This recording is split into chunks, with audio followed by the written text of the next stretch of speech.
بسم اللہ الرحمن الرحیم۔ السلام علیکم ورحمۃ اللہ وبرکاتہ۔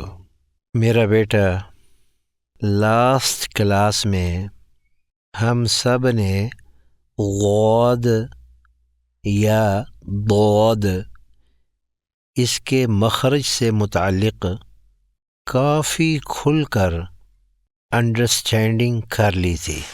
اب اس سے آگے چلتے ہیں۔ جب ہم غود کو اس کے مخرج سے نکال رہے ہوں گے تو یہ جو 6 صفات ہے، ان 6 صفات کا اس ادائیگی میں پایا جانا ضروری ہے۔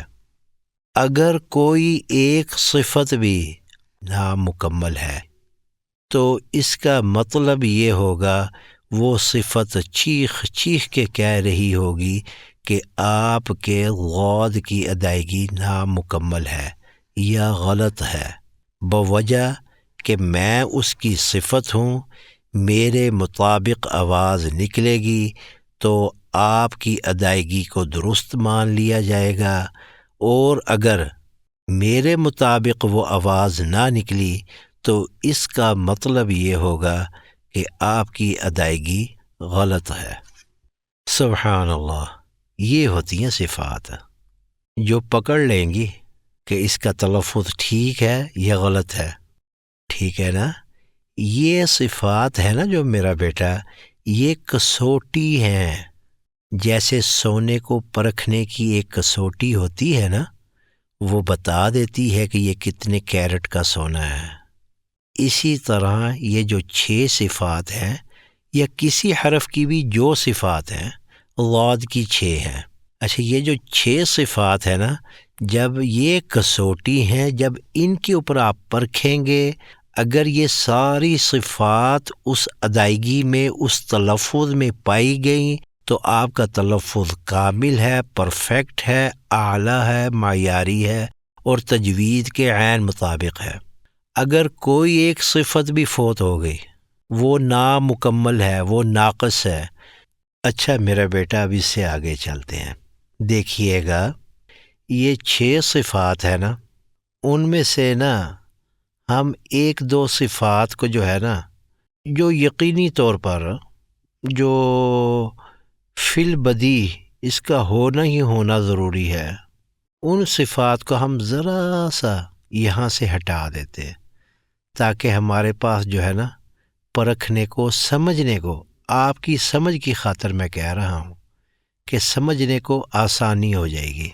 دیکھیے گا، جیسے یہ جو ایک ترتیب میں 5 صفات ہے نا، اس میں جو آخری صفت ہے کہ مضبوطی اور جماؤ کے ساتھ، تو میرا بیٹا یہ انڈرسٹوڈ بات ہے نا۔ بعض حروف ہوتے ہیں جو فر من لبن، بلا تکلف پھسلتے ہوئے نکل جاتے ہیں، باقی تو سارے حروف ہی مضبوطی اور جماؤ کے ساتھ ہے نا، لہٰذا ہم اس کو مضبوطی اور جماؤ کے ساتھ ہی پڑھیں گے انشاءاللہ تعالی۔ لہٰذا اس کو تو یہاں سے نکال لینا بھئی، انڈرسٹوڈ بات ہے نا، مضبوطی اور جماؤ کے ساتھ پڑھنا ہے۔ اچھا، یہاں پہ شاید میں بات واضح نہیں میں نے کی، لیکن میں پھر کہہ دیتا ہوں، یہ جو 6 صفات ہیں، تجوید کی ہر کتاب میں جتنے بھی دنیا کے قراء حضرات ہیں، وہ انہی 6 صفات کے قائل ہیں۔ کوئی ایک شخص بھی ایسا نہیں ملے گا جو کہے کہ نہیں نہیں، یہ صفت جو ہے نا یہ اختلافی ہے، ایسی کوئی بات نہیں ہے۔ اچھا میرا بیٹا، بات ہو رہی تھی کہ مضبوطی اور جماؤ کے ساتھ، انڈرسٹوڈ بات ہے، نکال دی ہم نے۔ اس کے بعد موٹا ہونا، انڈرسٹوڈ بات ہے، موٹا تو ہم نے پڑھنا ہی پڑھنا ہے، اس کو بھی نکال دو، کیونکہ بھری ہوئی آواز، اس کا مطلب ہے موٹا ہوگا ضرورت سے زائد تو بھری ہوئی آواز ہوگی نا۔ تو جب اتنی بڑی بات ہم پکڑ رہے ہیں، بھری ہوئی آواز، تو موٹا ہونا تو انڈرسٹوڈ بات ہے نا۔ بریک تو ہم کرنے سے رہے کہ وللہ یا ولدا، یہ تو کرنے سے رہے، لہٰذا موٹے کو بھی باہر نکال دو۔ موٹا تو ہم نے پڑھنا ہی پڑھنا ہے نا انشاءاللہ تعالی۔ اب پیچھے کون سی صفات رہ گئی ہیں؟ بھری ہوئی آواز ہے، آواز چلتی ہے، سانس رک جاتا ہے، اور ادھر سے ایک صفت کہ ادائیگی میں کچھ دیر سی لگ جاتی ہے۔ میرا بیٹا، یہ جو سانس رک جانے والی صفت ہے نا، میرا دل کرتا ہے اس کو بھی یہاں سے ریموو کر دوں، کیونکہ جن حرفوں کے اوپر سانس چلتا ہے نا وہ بڑے ہی نرم حروف ہوتے ہیں اور ان میں پستی پائی جاتی ہے، جیسے اش، اف، اح، یہ سانس چل رہا ہے نا، تو غاد تو ایسا ہونے سے رہا، لہذا سانس والی جو کیفیت ہے نا اس کو بھی ہم بھول جاتے ہیں۔ گو کہ اس کی اہمیت ہے، لیکن جب اہمیت اس کی بنے گی نا، جب میں غلط ادائیگی کروں گا پھر میں بتاؤں گا کہ ہاں دیکھا اس وجہ سے یہ کام ہو رہا ہے۔ لیکن چونکہ غاد کو سبھی نے مضبوطی اور جماؤ کے ساتھ پڑھنا ہے، موٹا بھی پڑھنا ہے، اور ظاہر ہے میں نے کہا سانس بھی آٹومیٹیکلی رک جائے گا، لہذا ہم نے اس کو بھی نکال دیا۔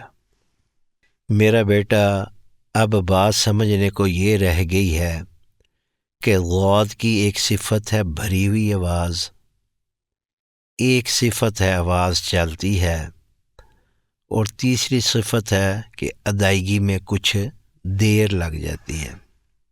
یہ تین صفات اگر ہماری کامل ہوں گی تو اس کا مطلب یہ ہوگا کہ غاد کی ادائیگی درست ہے۔ اگر یہ صفات میں سے کوئی ایک صفت بھی فوت ہو گئی تو آف کورس بلا تکلف ہم فیصلہ کر سکتے ہیں کہ غاد کی ادائیگی نامکمل ہے یا غلط ہے۔ لیں جی، اب نہ میں یہاں پہ آپ کو بڑی سمپل سی ایک بات بتاتا ہوں، میرے استاد قاری ابراہیم میر محمدی صاحب کی ہے۔ وہ کہنے لگے ایک دن مجھے کہ میں بیٹھا ہوا، اچھا یہ الفاظ میرے ہیں، قاری ابراہیم صاحب کے الفاظ نہیں ہوں گے، ان کے واقعہ کو میں بتا رہا ہوں، بہت پرانی بات ہے یہ تو، لیکن مفہوم 100% یہی ہوگا انشاءاللہ تعالی۔ قاری ابراہیم صاحب کہنے لگے کہ میں بیٹھا ہوا تھا ادھر، مدینہ یونیورسٹی کی بات ہے یا مسجد نبوی کی، ایک مصر کے قاری صاحب ان کے پاس آئے، آ کے عربی میں کہنے لگے یا شیخ کہ آپ کا تلفظ بہت کمال کا ہے۔ یہ تو واقعی بات ہے، سچ بات ہے، سبحان اللہ، یہ اللہ سبحانہ و تعالی نے ہی خاص فضل فرمایا ہوا ہے قاری ابراہیم صاحب پر۔ اچھا یہ خالی میری اکیلے کی رائے نہیں ہے، یہ میرے سسر صاحب کی بھی رائے ہے۔ وہ جب پاکستان آئے نا تو ہم تراویح پڑھنے ایک مسجد میں گئے، جب وہاں سے واپس آ رہے تھے نا تو یہ جو قاری ابراہیم صاحب نے جس مسجد میں تراویح پڑھانی تھی نا اس کے سپیکر آن ہوئے، ہم پیدل پیدل واپس آ رہے تھے تو اس کے سپیکر آن ہوئے اور قاری ابراہیم صاحب نے نا تراویح پڑھانا شروع کی۔ جب میرے سسر صاحب نے آواز سنی نا تو ایک دم ٹھٹک سے گئے، کہنے لگے ٹھہرو ٹھہرو۔ میں نے کہا خیر خیریت؟ کہنے لگے یہ جو قاری صاحب ہے یہ کون ہے؟ اچھا اس وقت میں نہیں جانتا ہوتا تھا قاری ابراہیم صاحب کو۔ میں نے کہا جی مجھے کیا پتا کون ہے؟ کہنے لگے یار کمال کا تلفظ ہے۔ اچھا میرے سسر صاحب کی ویلیو یہ ہے کہ انہوں نے Indiana university U S A سے نا پی ایچ ڈی کی تھی لنگوسٹکس میں، زبان کے اتار چڑھاؤ کے ماہر تھے وہ، یعنی پی ایچ ڈی اس میں ہے ان کی۔ پہلے وہ انڈیانا یونیورسٹی میں ہی پڑھاتے رہے، پھر وہ جامعہ ام القریٰ مکہ مکرمہ میں ایک یونیورسٹی ہے وہاں پہ آ گئے، تو جو مسجد الحرام کے سب سے سینئر امام ہے نا، نام ہے ان کا، ہاں صالح بن حمید، یہ ان کے شاگرد ہیں۔ تو آواز کے، لب و لہجے کے، تلفظ کے وہ ماہر تھے، وہ اتنی خوبصورت عربی بولا کرتے تھے کہ اہل عرب بھی ٹھٹک جاتے ہوتے تھے۔ یہ میں نے خود دیکھا ہے نا، راہ چلتے انہوں نے بات کی ہے کسی پڑھے لکھے انسان سے تو وہ فین ہوئے بغیر نہیں رہ سکا ان کا۔ اچھا خیر، میں یہ کہہ رہا تھا کہ وہ بھی نا اس بات کے قائل تھے کہ قاری ابراہیم صاحب کا تلفظ بہت اعلیٰ ہے۔ اچھا بات کہاں پہ ختم ہوئی تھی؟ ہاں، وہ مصر کا قاری صاحب آئے، وہ آ کے قاری ابراہیم صاحب کو کہنے لگے کہ یا شیخ آپ کا تلفظ بہت اعلیٰ ہے، لیکن ایک مسئلہ بڑا ہے، وہ یہ ہے کہ آپ کا غاد نہیں ٹھیک ہے۔ اچھا، یہ جو قاری ہوتے ہیں نا قراء حضرات، یہ آپس میں اس طرح باتیں نہیں کریں گے کہ آواز چلتی ہے، کچھ دیر لگ جاتی ہے، سانس چلتا ہے، یہ نا اصطلاحی نام لیں گے کہ یہ رخاوہ ہے، اس میں صفت اطباق ہے، یہ صفت استطالت ہے، اس طرح کی یہ بات کرتے ہوتے آپس میں۔ لیکن میں چونکہ آپ کو سمجھا رہا ہوں اس لیے میں صفات کے نام نہیں لے رہا، میں سادہ انداز میں بات کو بیان کر رہا ہوں نا۔ تو قاری صاحب نے اس سے کہا اچھا یہ بتاؤ کہ غاد کی آواز چلتی ہے کہ نہیں چلتی ہے؟ اس نے کہا بالکل چلتی ہے جی، یہ تو کوئی مسئلہ نہیں ہے۔ قاری صاحب نے کہا اچھا اس کی ادائیگی میں دیر بھی لگتی ہے؟ اس نے کہا ہاں، صفت استطالت بالکل دیر لگے گی۔ پھر قاری صاحب نے اس کو کہا اچھا تم غاد کو نکالو، اس کے تلفظ کو نکالو، لیکن اس کی آواز بھی چلے اور دیر بھی لگے۔ غاد کی آواز بھی چلے اور دیر بھی لگے۔ اچھا میرا بیٹا، پھر ان قاری صاحب نے کیا ادائیگی کر کے دکھائی ان صفات کے مطابق کہ آواز بھی چلے اور دیر بھی لگے؟ خیر ان کا جو نتیجہ نکلا نا آپس کی بحث کا، وہ انشاءاللہ تعالی ہم کل بیان کریں گے۔ آپ بھی ویسے آج ٹرائی کیجئے گا۔ اچھا ایک صفت جو ابھی تک میں نے نہیں نہ چھیڑی وہ ہے صفت اطباق، بھری ہوئی آواز۔ یہ وہ صفت ہے جس کی وجہ سے ساری پرابلم جو ہے وہ کریٹ ہوئی ہے۔